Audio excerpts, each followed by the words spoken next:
আপনারা পশ্চিমবঙ্গ থেকে নির্বাচিত, অনুমতি ছাড়া অন্য দলের নেতার আমন্ত্রণে সাড়া নয়, সাংসদদের কড়া বার্তা অভিষেকের। দলেরই ঠিক নেই, পাল্টা কটাক্ষ বিজেপির।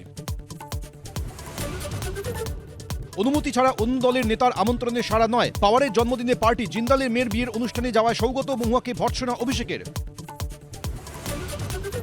সংসদের মধ্যে ই সিগারেট টান, বিজেপির নিশানায় কীর্তি আজাদ। এমন কিছু করবেন না যাতে রাজ্যের মাথা হেঁট হয়, শৃঙ্খলা নিয়ে সাংসদদের বার্তা অভিষেকের। যুবভারতী কাণ্ডে মুখ খুললেন অভিষেক বন্দ্যোপাধ্যায়। বেশি উৎসাহী হয়ে আদিক্ষেতামি দেখাতে গিয়ে সমর্থকদের বা ফ্যানদের যারা নিরাশ করেছে তাদের জবাবদিহি করতে হবে। রাজ্যপালের পর বিরোধী দলনেতা যুবভারতী পৌঁছেও ভেতরে ঢুকতে পারলেন না শুভেন্দু। প্ল্যাকার্ড হাতে বিজেপির ছি ছি স্লোগান। ঢুকতে দেয়নি, ওদের অফিসের লোকরা অফিস বন্ধ করে পালিয়ে গেছে। পানিহাটির তৃণমূল কাউন্সিলর অনুপম দত্ত খুনে 3 জনের যাবজ্জীবন। খুনের চক্রান্তে দোষী বাপি পণ্ডিত, অমিত পণ্ডিত, জিয়ারুল মণ্ডল। সাজা হলেও তদন্ত নিয়ে প্রশ্ন মৃতের পরিবারের।